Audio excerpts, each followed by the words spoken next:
Chapter 29.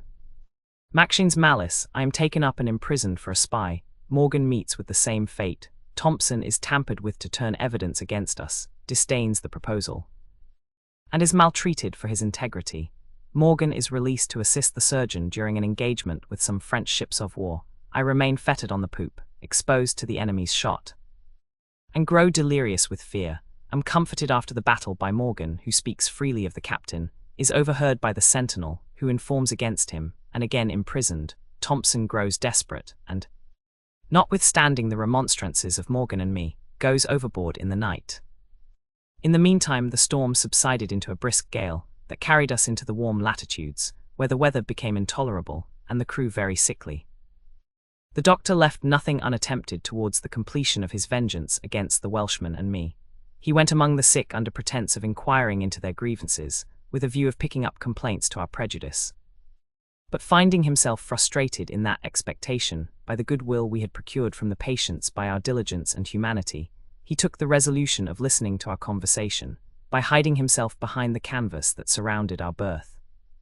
Here too he was detected by the boy of our mess, who acquainted us with this piece of behaviour, and one night, while we were picking a large bone of salt beef, Morgan discerned something stir on the outside of our hangings, which immediately interpreting to be the doctor, he tipped me the wink and pointed to the place where I could perceive somebody standing.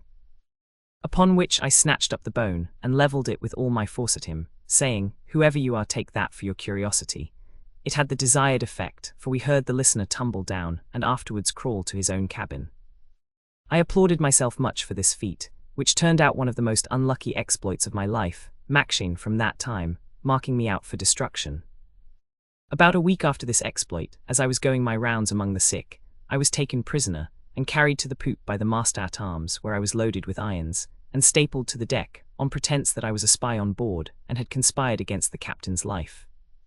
How ridiculous soever this imputation was, I did not fail to suffer by it all the rigour that could be shown to the worst of criminals, being exposed in this miserable condition to the scorching heat of the sun by day, and the unwholesome damps by night, during the space of 12 days, in which I was neither brought to trial, nor examined touching the probability of the charge. I had no sooner recovered the use of my reflection, which had been quite overthrown by this accident, than I sent for Thompson, who, after condoling me on the occasion, hinted that I owed this misfortune to the hatred of the doctor, who had given an information against me to the captain, in consequence of which I was arrested and all my papers seized. While I was cursing my capricious fate, I saw Morgan ascend the poop, guarded by 2 corporals, who made him sit down by me, that he might be pinioned in the same machine. Notwithstanding my situation, I could scarce refrain from laughing at the countenance of my fellow prisoner, who, without speaking one word, allowed his feet to be enclosed in the rings provided for that purpose. But when they pretended to fasten him on his back, he grew outrageous, and drawing a large cauto from his side pocket, threatened to rip up the belly of the first man that should approach him, in order to treat him in such an unworthy manner. They were prepared to use him very roughly, when the lieutenant on the quarterdeck called up to them to let him remain as he was. He then crept towards me, and taking me by the hand, bade me put my trust in cot, and looking at Thompson, who sat by us trembling with a pale visage, told him there were 2 more rings for his feet, and he should be glad to find him in such good company, but it was not the intention of our adversary to include the second mate in our fate. Him he expected to be his drudge in attending the sick, and if possible his evidence against us. With this view he sounded him afar off, but finding his integrity incorruptible, harassed him so much out of spite, that in a short time this mild creature grew weary of his life. While I and my fellow prisoner comforted each other in our tribulation, the admiral discovered 4 sail to leeward, and made signal for our ship and 4 more to chase. Hereupon everything was cleared for an engagement, and Macshane, foreseeing he should have occasion for more assistance than one, obtained Morgan's liberty, while I was let in this deplorable posture to the chance of battle. It was almost dark when we came up with the sternmost chase, which we hailed, and inquired who they were. They gave us to understand they were French men of war, upon which Captain Oakham commanded them to send their boat on board of him. But they refused, telling him, if he had any business with them, to come on board of their ship. He then threatened to pour in a broadside upon them, which they promised to retain. Both sides were as good as their word, and the engagement began with great fury. The reader may guess how I passed my time, lying in this helpless situation, amidst the terrors of a sea fight, expecting every moment to be cut asunder, or dashed in pieces by the enemy's shot, I endeavoured to compose myself as much as possible, by reflecting that I was not a whit more exposed than those who were stationed about me. But when I beheld them employed without intermission in annoying the foe, and encouraged by the society and behaviour of one another, I could easily perceive a wide difference between their condition and mine. However, I concealed my agitation as well as I could till the head of the officer of marines who stood near me, being shot off, bounced from the deck athwart my face, leaving me well nigh blinded with brains.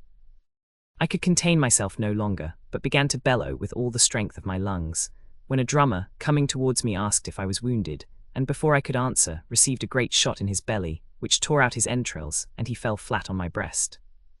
This accident entirely bereft me of all discretion.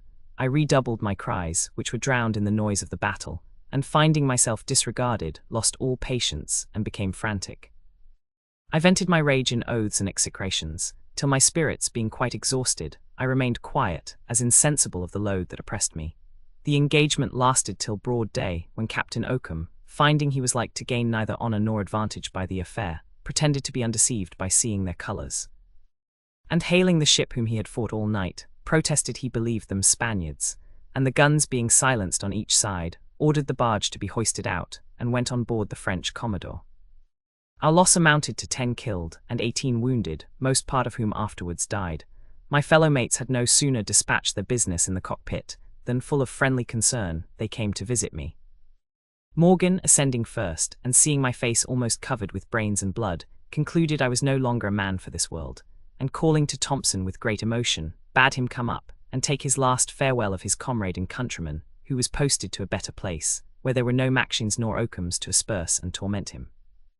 "No," said he, taking me by the hand, "you are going to a country where there is more respect shown to unfortunate gentlemen, and where you will have the satisfaction of beholding your adversaries tossing upon pillows of burning brimstone." Thompson, alarmed at this apostrophe, made haste to the place where I lay, and sitting down by me, with tears in his eyes, inquired into the nature of my calamity. By this time I had recollected myself so far as to be able to converse rationally with my friends, whom, to their great satisfaction, I immediately undeceived with regard to their apprehension of my being mortally wounded. After I had got myself disengaged from the carnage in which I wallowed, and partaken of a refreshment which my friends brought along with them, we entered into discourse upon the hardships we sustained, and spoke very freely of the author of our misery. But our discourse being overheard by the sentinel who guarded me, he was no sooner relieved than he reported to the captain every syllable of our conversation, according to the orders he had received. The effect of this information soon appeared in the arrival of the master-at-arms, who replaced Morgan in his former station, and gave the second mate a caution to keep a strict guard over his tongue, if he did not choose to accompany us in our confinement. Thompson, foreseeing that the whole slavery of attending the sick and wounded, as well as the cruelty of Maxine, must now fall upon his shoulders, grew desperate at the prospect, and though I never heard him swear before, imprecated dreadful curses on the heads of his oppressors, declaring that he would rather quit life altogether than be much longer under the power of such barbarians. I was not a little startled at his vivacity, and endeavoured to alleviate his complaints, by representing the subject of my own, with as much aggravation as it would bear. By which comparison he might see the balance of misfortune lay on my side, and take an example from me of fortitude and submission, till such time as we could procure redress, which I hoped was not far off. Considering that we should probably be in a harbour in less than 3 days, where we should have an opportunity of preferring our complaints to the admiral. The Welshman joined in my remonstrance, and was at great pains to demonstrate that it was every man's duty as well as interest to resign himself to the divine will, and look upon himself as a sentinel upon duty, who is by no means at liberty to leave his post before he is relieved. Thompson listened attentively to what he said, and at last, shedding a flood of tears, shook his hand and left us without making any reply. About 11 at night, he came to see us again with a settled gloom on his countenance, and gave us to understand that he had undergone excessive toil since he saw us, and in recompense had been grossly abused by the doctor, who taxed him with being confederate with us, in a design of taking away his life and that of the captain. After some time spent in mutual exhortation, he got up, and squeezing me by the hand with uncommon fervour, cried, "God bless you both," and left us to wonder at his singular manner of parting with us, which did not fail to make a deep impression on us both. Next morning, when the hour of visitation came round, the unhappy young man was missing, and after strict search, supposed to have gone overboard in the night, and this was certainly the case.